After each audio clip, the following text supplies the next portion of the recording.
చరిత్ర తెలుసుకుంటేనే చరిత్ర రాయగలరు అన్నది ఒక నానుడి.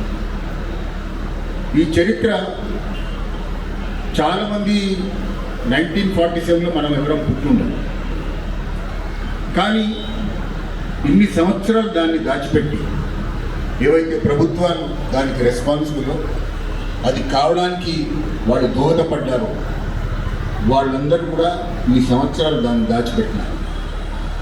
మరి ఇది చరిత్ర కదా, అప్పుడెప్పుడో జరిగింది కదా, ఇప్పుడు దాని సమస్య మనకెందుకు?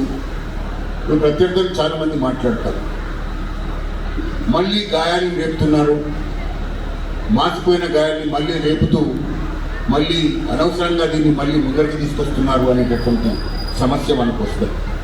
మీరు కనుక గమనిస్తే ఘర్ ఘర్ తిరంగా అన్నటువంటి గొప్ప కార్యక్రమాన్ని, ఒక జాతీయవాదాన్ని నిలబెట్టేటటువంటి గొప్ప కార్యక్రమాన్ని, ఒక జాతీయవాదాన్ని ప్రతి మనిషిలో ప్రతి భారతీయులో పెంపొందించేటటువంటి గొప్ప కార్యక్రమాన్ని మన అవతార పురుషుడు శ్రీ నరేంద్ర మోదీ గారు తీసుకొస్తే దాన్ని కూడా కాంగ్రెస్ పార్టీ వాళ్ళు చాలా ఘోరంగా దాన్ని విమర్శిస్తూ, ఇదేదో మేము పేట్రియాట్లం కాదా, మేము జాతీయవాదులం కాదా, దాని జాతీయవాదాన్ని మేము ముందు ధరించుకోవాల్సినటువంటి అవసరం ఉందా అనేటటువంటి విధంగా వాళ్ళు మాట్లాడుతున్నారు.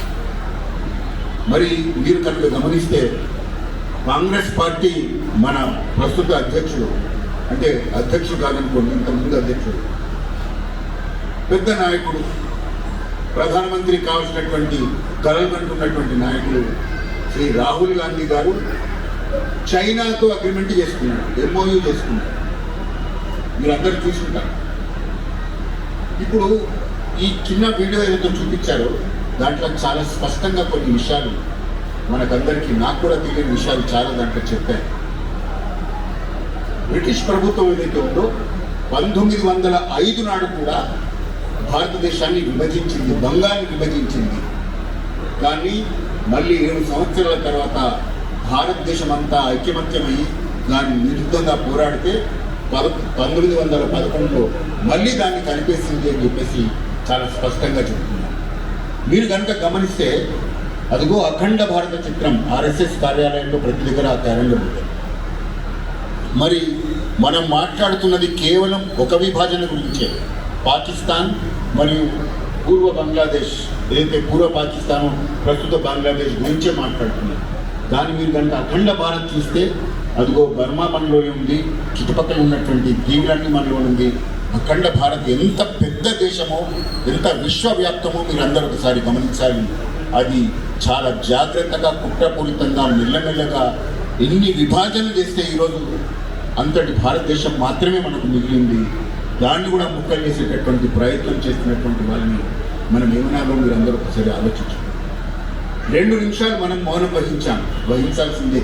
చనిపోయిన 10 లక్షల మంది గురించి, వాళ్ళ గౌరవార్థం, వాళ్ళ స్మరణార్థం, వారి యొక్క బాధను మనం గుర్తు చేసుకొని మనం స్మరించుకున్నాం. కానీ తక్కిన జీవిత ప్రయాణం మొత్తం మౌనంగా ఉండాల్సినటువంటి పని లేదు. ఇదిగో ఈ జరిగిన కార్యక్రమాలన్నీ ఈరోజు చూసినటువంటి అన్నీ కూడా మనం ఉన్నటువంటి ప్రతి భారతీయులకి మనమందరం సైనికులాగా తెలియజేయాల్సినటువంటి కార్యక్రమాలు అందరం చేపట్టి ముందరికి తీసుకుపోవాలి. ఈ బాధని మన వాళ్ళకందరికీ చెప్పాల్సినటువంటి అవసరం ఉంది. ఎందుకు చెప్పాలి? మళ్ళీ ఇట్లాంటిది జరగకూడదు కాబట్టి. మీరు కనుక చూస్తే 21 రోజుల్లో ఏమన్నాడు ఆయన? రెడ్ క్లిఫ్ అనే అతను వచ్చి 3 వారాల్లో 21 రోజుల్లో భారతదేశాన్ని 2 ముక్కలు చేశాడు. కనీసం ఆయనకి మన తీర్థ ప్రాంతాలు తెలియదు, మన కల్చరల్ తెలియదు, మన గురించి ఏమి తెలియకుండా ఒక గీత గీసేసినట్టుగా 21 రోజుల్లో. ఆంధ్ర తెలంగాణ కూడా 21 రోజుల్లో జరగలేదు. దానికోసం యుద్ధం జరిగి కొట్లాడి దాన్ని మెల్లగా చేసుకొచ్చింది. కానీ 21 రోజుల్లో కేవలం 3 వారాన్ని మాత్రం భారతదేశాన్ని 2 ముక్కలు 3 ముక్కలు చేసినటువంటి పరిస్థితి మనం గమనిస్తాం. దీనికి కారణం ఎవరు?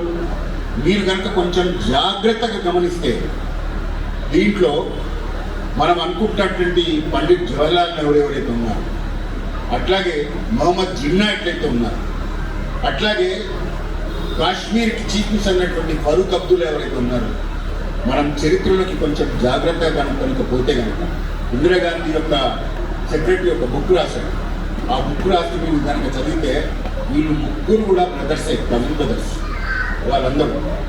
ఈ ముగ్గురికి భారతదేశాన్ని, ఒక రాజ్యాన్ని, ఒక ప్రాంతాన్ని వాళ్ళకు అప్పచెప్తున్నట్టుగా జమీందార్ లాగా ఇచ్చేయడానికి 3 భాగాలు చేశారు.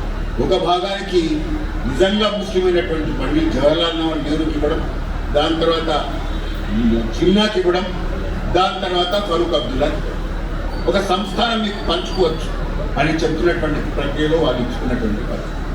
కానీ అటల్ బిహారీ వాజ్పేయి గారు చాలా చక్కగా చెప్పారు, అఖండ భారతదేశం కోసం మళ్ళీ దాన్ని మనం ఏకీకృతం చేసి దానికోసం ప్రయత్నం చేయాల్సినటువంటి అవసరం ఉన్నది.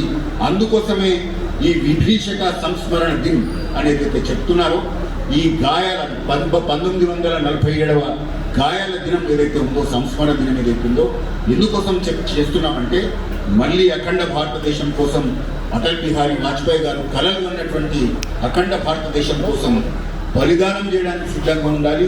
మళ్ళీ దాన్ని ఏకీకృతం చేయడానికి మనమందరం కమర్ కస్నా అన్నాడు, అంటే మనమందరం సమాయుక్తం కావాలని ఆయన చెప్తున్నాడు.